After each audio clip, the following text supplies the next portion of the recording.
finally get respite from the hot summer sun by a passing cloud.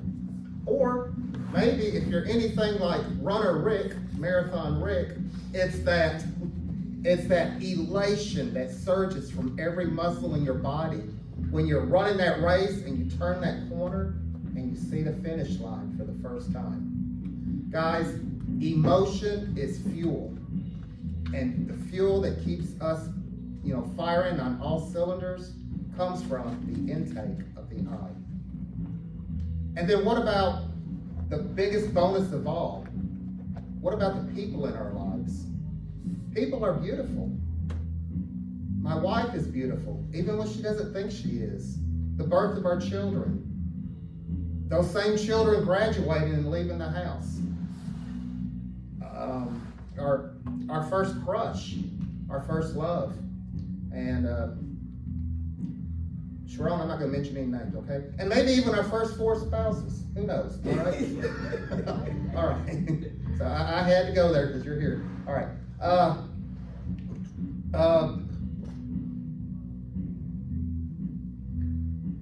Our first 4 spouses. But above all, above everything I just said, let me suggest to you what the most beautiful thing is you'll ever see.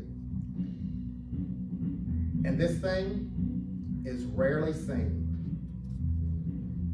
Very few people even know it exists, and even fewer actually look for it. The most beautiful thing that ever was and ever will be is the blue man with no feet. That's right. The most beautiful thing you'll ever see is the blue man with no feet. Guys, we've all heard that pithy, parable-like poem that says, I once was blue because I had no shoes, until upon the street I met a man who had no feet. Guys, all my life I thought that little poem was about relativity. And it is, all right? All things are relative. I mean, no matter how bad you think you got it in life, guess what? Someone else has it worse. No matter how good you got it, no matter how sweet you think your position is, someone else has a better vantage. Or they always have a better vantage. This point is true. Relativity is true. If you want to look skinny, what do? You hang out with fat people. All right? If you want to be the big fish, where do you live? You live in the small pond. All right. But this poem is about so much more than relativity. It's about perspective. The first man, he forgot about how sad and down and out and beat down and depressed, and blue he was until he met the man who had no feet. All right. But have you ever thought to ask the second guy what his take on that interaction was? If you talk to him, his take is, man, yeah, it's true. I used to feel defeat because I had no feet until, like you, I met the man who was blue. And that poor guy, that poor sap was so sad and depressed, he was like Papa Smurf blue. So I got it good. All right. For the sake of visualization, I just combined those 2 characters together and I call it the blue man with no feet. Let me tell you what the blue man with no feet has taught me. He's taught me to always look for the other person's point of view. Always look to find and look to see the other person's perspective. And when you find, and that's because the other person's perspective is the most beautiful thing on earth. And when you find it, it's going to make your life a whole lot easier. You know why? There's a secret. Every single person you meet, they think they are always right, that they are never wrong, that their desires, wants, wishes, goals, and beliefs supersede yours. Relativity is true. So relativity is true, and whose point of view do you think those people are interested in? They're interested in theirs. All right?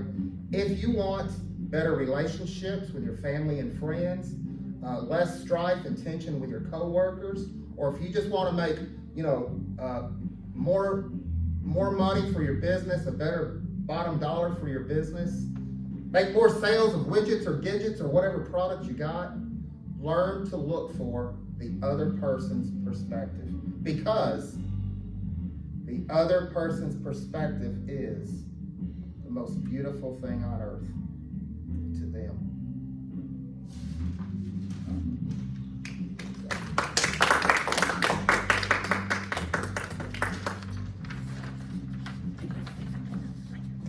Thank you, Curtis.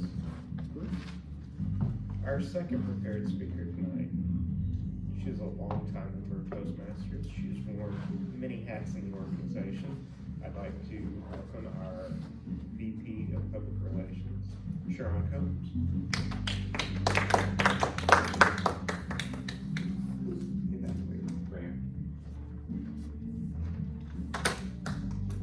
The title of my speech is Keeping the Peace.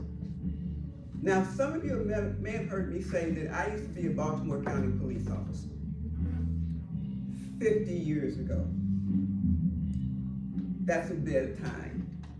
When I was a Baltimore County police officer, in my class, I was the only female that graduated.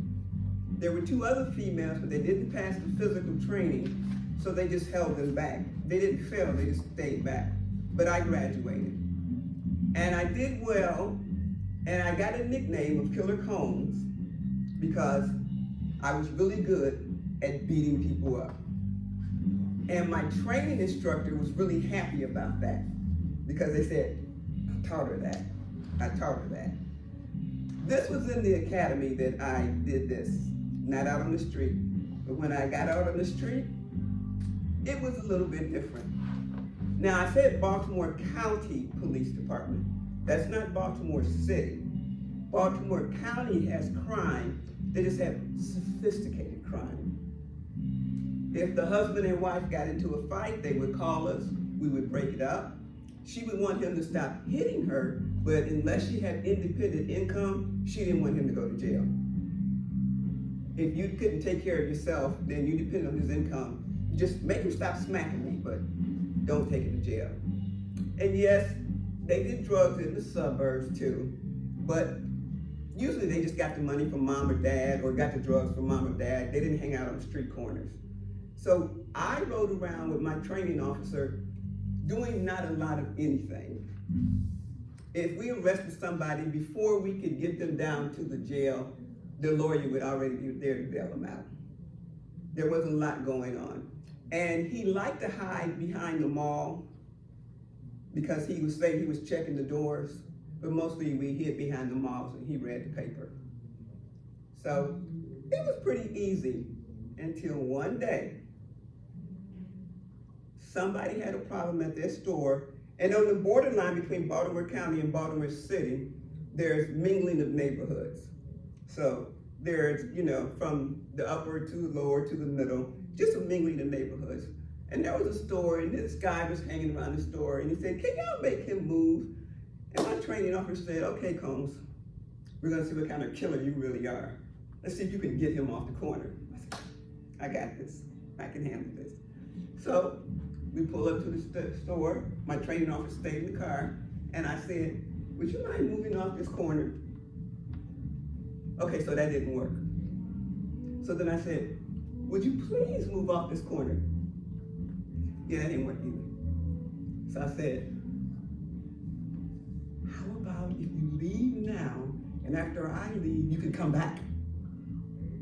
Yeah, that didn't work either.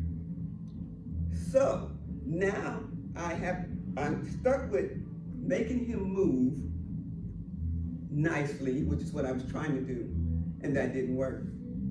And then he started laughing at me.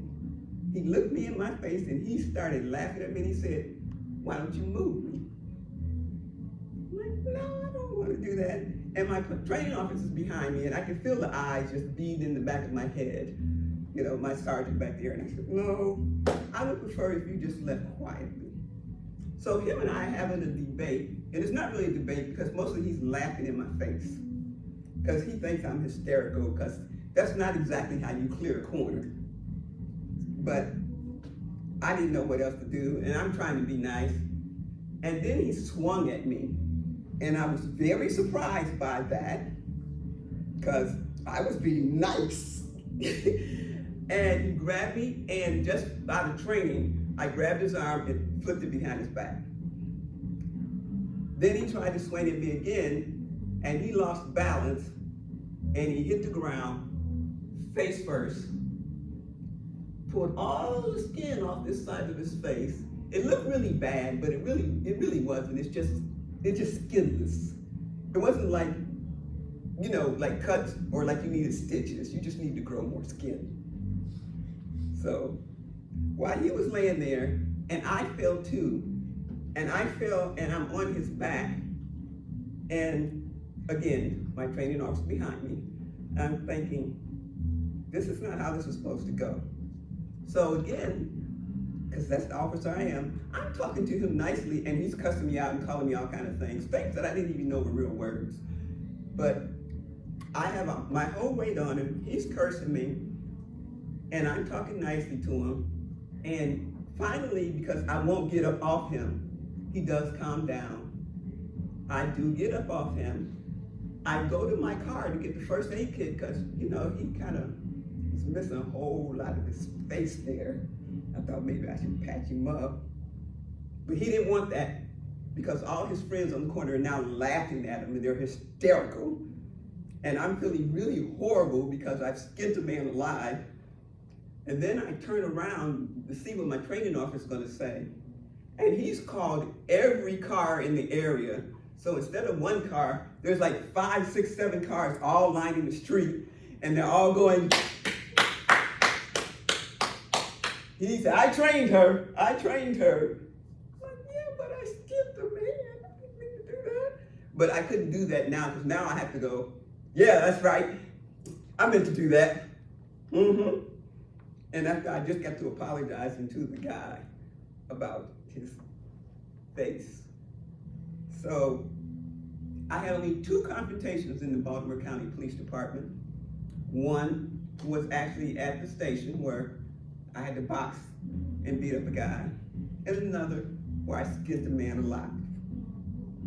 Now, this was over 50 years ago, and I wonder, when he goes back home to his wife or whoever, how do you explain that? How do you just walk in the door and just say, I don't know.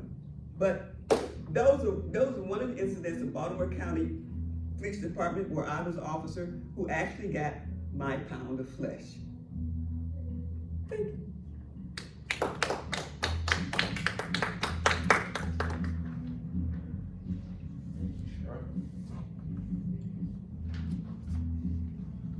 All right, that's it for our prepared speakers tonight. Next, we're gonna practice our impromptu speaking. Tonight, to lead our table topic session is our table topics master, Kelvin Watson. All right. Thank you. All right, we're gonna do the table topics. With the theme of summer vacation, I thought it proper that I write a few questions about summer vacation. A few things, you know, you kind of should get the gist already. So, let's see, I have 3 questions. I'll ask the first one for anyone who wants to take it. And then I got 2 more. So if you think it's good, get it before it's gone. All right. First one, what entails a good vacation, and what makes a good vacation experience? Because we've all had bad ones, we've all had good ones, but this is a little more subjective. I want to know, so let's see.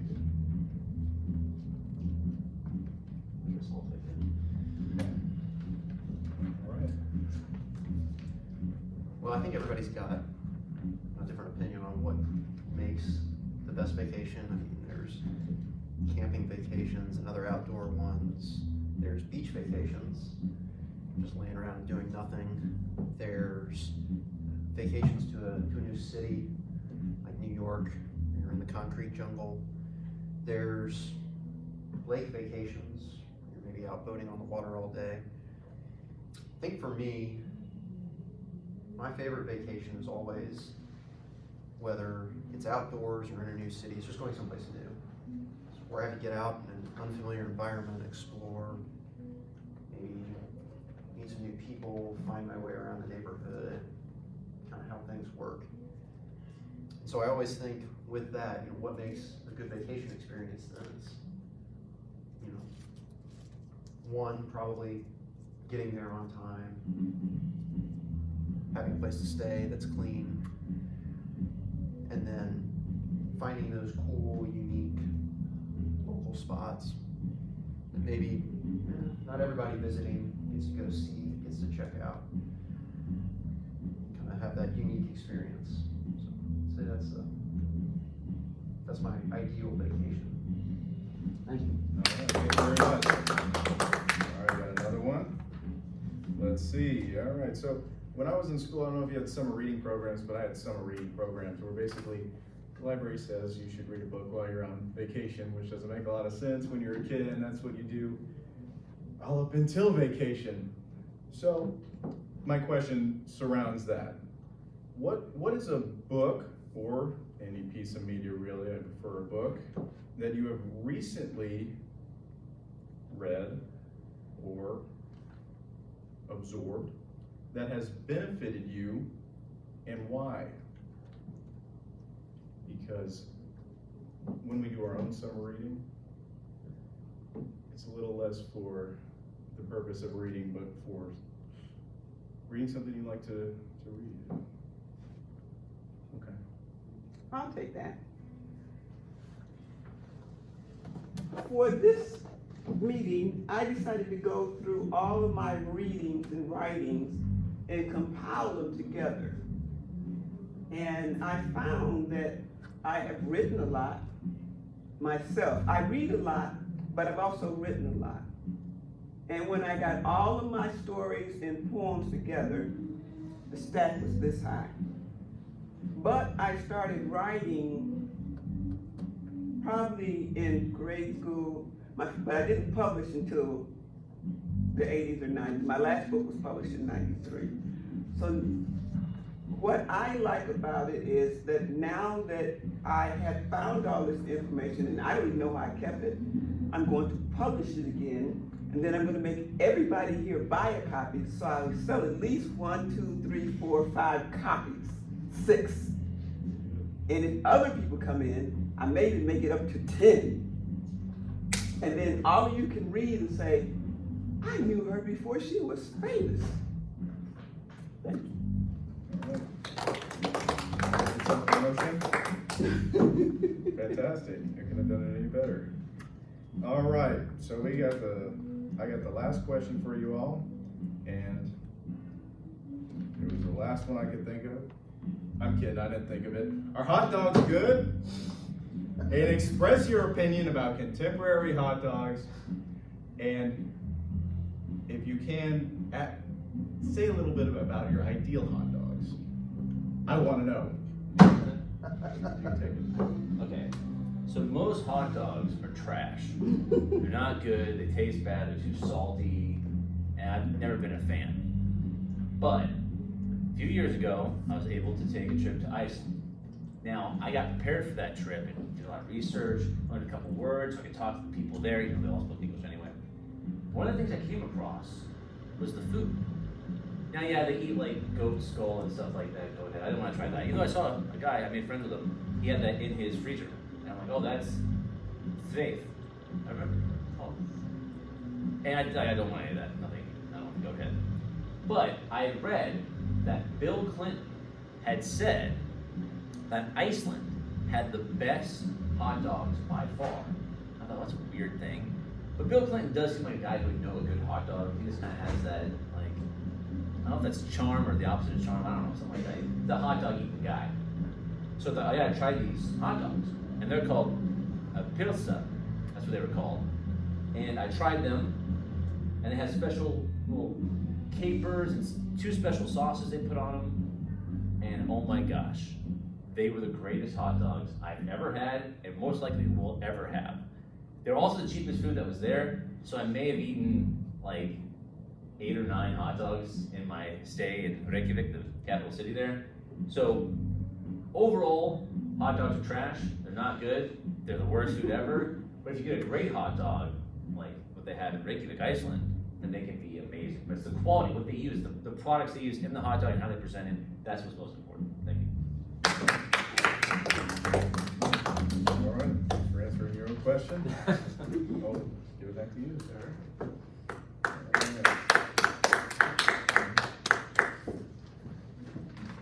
All right, that concludes the speaking portion of our meeting. Before I turn it over to our general evaluator, I would like to remind everybody to fill out your ballots, vote for best speaker, best table topics, and shortly for the best evaluator. I'll turn things over to our general evaluator now, Rick Adams. Right. There's nothing worse when you start clapping for yourself and then no one takes up that clap. Like, oh no. All right. So, as the general evaluator, tonight we started a few minutes late, but people started trickling in, so it worked out okay. We had all the roles filled, so it worked out. We'll go to our speech evaluation here now. So to evaluate our first speaker, Curtis, I'll have Ryan come up and give his evaluation. Ryan.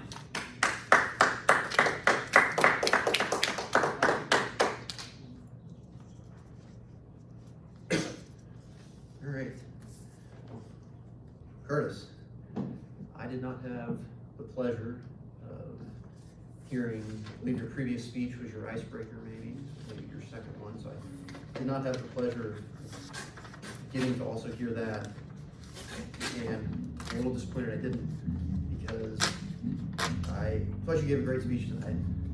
And there were a lot of positive points, but I think a couple things that you're really good at. The first thing that I noticed was the imagery and description that you had within your speech. And there were a lot of great words and phrases that you strung together to really paint a picture for us as the audience. And I know one of the ones I think I wrote down was, your eyes getting a respite from the hot sun, and then you went right into like the elation of winning a race. And so it really helped for us as an audience to have a great visual to accompany the words that you were saying. And then you also really did a great job of engaging us, so it wasn't just, your kind of speech. You actually brought in asking us, well, imagine kind of, what do you see or what do you think? And I think that's a great way to keep us engaged and to follow along with what you're saying. And then I think one of your other really great, really strong qualities in your speaking overall, because I noticed this in your invocation too, is your storytelling ability and your use of pauses correctly to really kind of hit a point and to pause at the right time, to enunciate and to kind of change that vocal and really drive a point home. So I thought you did a great job of that. And overall then your closing line kind of along that same point really had a great just mic drop closing line. I felt like we walked away saying, wow. And I think the only, just a couple of general points of improvement maybe. Obviously, I think there were a couple of times you lost your spot in your speech, but to be expected. I think you recovered well and got right back on track and kind of pushed through it. And then I think that it's always a good reminder to think about transitions between some of the different areas of your speech, moving from emotions, talking about other people's perspectives, and kind of this idea of relativity, and just always making sure that that conclusion that you have and that final point kind of connects back to the introduction and then so. But overall, I thought you did a fantastic job. I enjoyed getting to listen to it.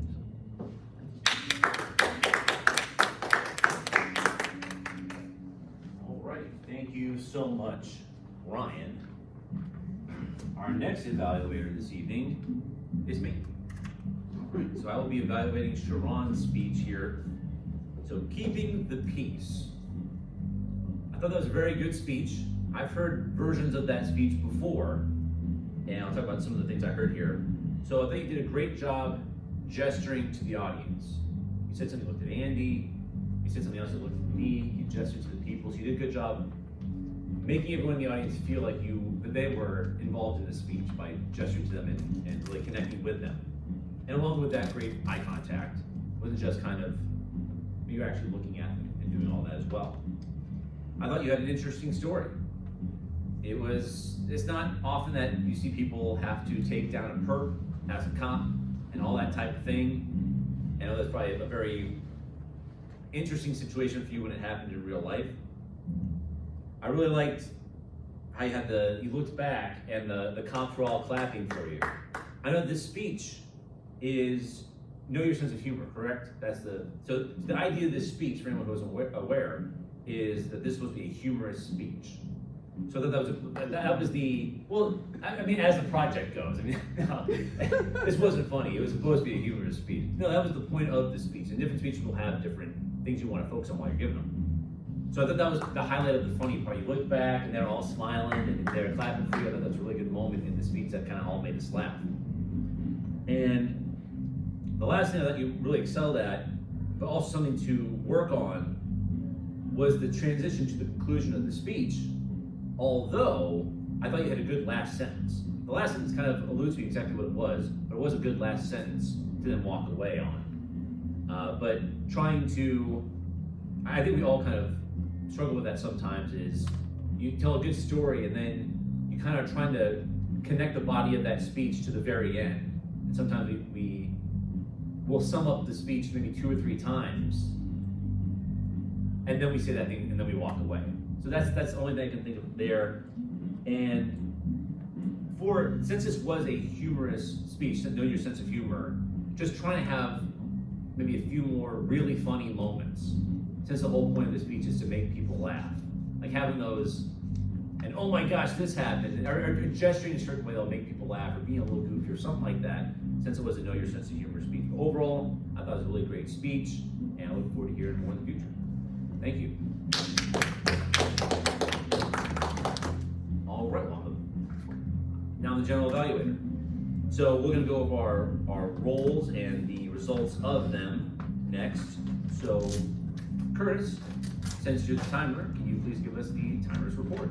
Yeah, sure. Let's see here. On the table topics, we had Ryan come in at 1 minute 22. Sharon hit 109, and Rick, you hit 140. All right. Flip over to the prepared speeches, and Kat, you're gonna have to help me out on that. What is, Yes, it was 7 minutes and 12 seconds. there you go, 7, I went over. Went over. All right, and then Sharon, she hit 655. She's trying to go over, weren't you? All right, and then our evaluations, we had Ryan, he came in at 310, and you, Rick, you got 230. Thank you so much.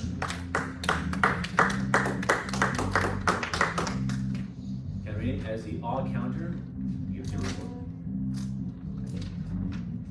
So for Curtis, I have some as, there was one time that you had like mentioned some words twice. And then Ryan, I had a couple of you knows, and that's it. Thank you so much. Grammarian Ryan, can you give us your report? Just give us the gist of it all. Oh. Well, in that case, no cases tonight that are noticed of incorrect grammar. I think we all did a good job there. I think I already mentioned Curtis. I wrote down the use of respite and elation. I thought there were some good vocabulary there that she used. And then Rick with gist. So we got our word of the day in. Sneaking it in there. Yes. Thank you. All right, thank you so much, Ryan. Make sure to vote. Andy is the ballot counter, so vote for best prepared speaker, best table topics, or impromptu speaker, and best evaluator tear those off, hand them to Andy, and he'll give that at the very end here. You know, as a general evaluator, great speech so far. I don't know if this will happen in the future, but I did notice that there were no voices interrupting I was waiting during Sharon's speech, like, oh no, she's not gonna finish before it comes on. And then it didn't come on. And I'm like, what time is it? Oh, 6:32? Wait a minute. They're outside, huh? Well, I'm hoping it doesn't have to do with that. I'm hoping they thought, you know what, let's get rid of that. So we'll see if that happens next week, but I really would love if they stopped doing that. And great speeches, great impromptu. I say one thing to piggyback real quick off of what Ryan said in his evaluation. You had that moment you kind of lost your place, but I think the reason why that happened is even though you kind of, like you said, it wasn't a super prepared speech, you kind of said the thing to Sharon, kind of impromptu moment, and it kind of got you off track about what was going on. All that impromptu, So I mean, I guess I'm just saying, be careful about that, because you kind of have an idea of like where your points you're going to talk about, and either something will happen, like a siren will go off, or something will happen, you'll comment on it, and you'll go, well, where was I in my speech? And it kind of happened a little bit of that. And so I thought, besides an amazing speech, great evaluation. All right, I'll bring I'm gonna waste a little bit more time up here while our Toastmaster / ballot counter counts the ballots. So he can get that all good and ready to go here. A great speech overall for both of our people here.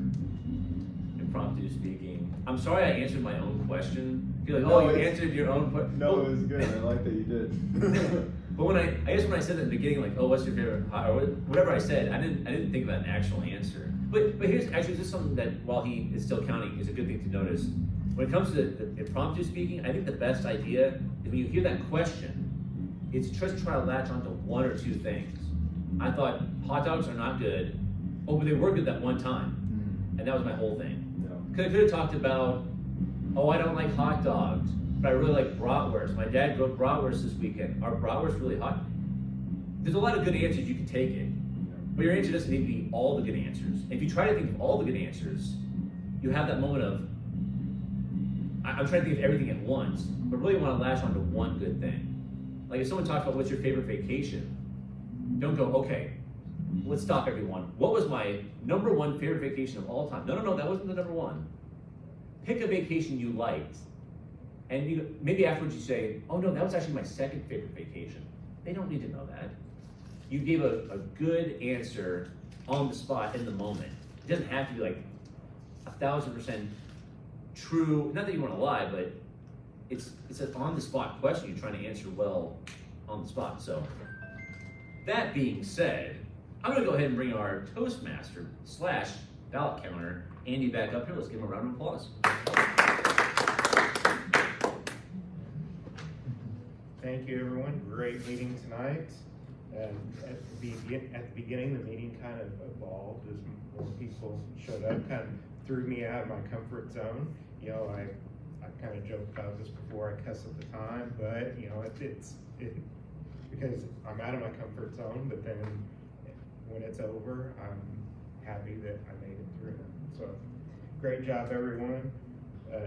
Speaking of summer vacation, next week I will be on vacation, going to Destin to lay on the beach and do nothing for a week. So if I have a volunteer, could somebody take the bag, the meeting supplies? Great.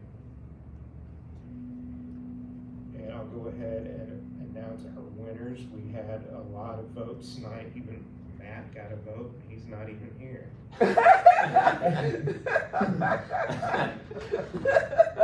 Tonight, I'll start with table topics. Best table topics, Rick Adams. Best evaluator, Rick Adams. Best speaker tonight, Curtis Scott. Congratulations, everyone. And with that, I will go ahead and adjourn our meeting, so we have a couple of minutes to get the room put away. Thank you. Picture. How the heck did we end What are you up how do you get your own picture? That's your real Like question. when something like selfie it? No, somebody else is taking it, like you. Okay. What were the tables and all that like? They're over in that corner.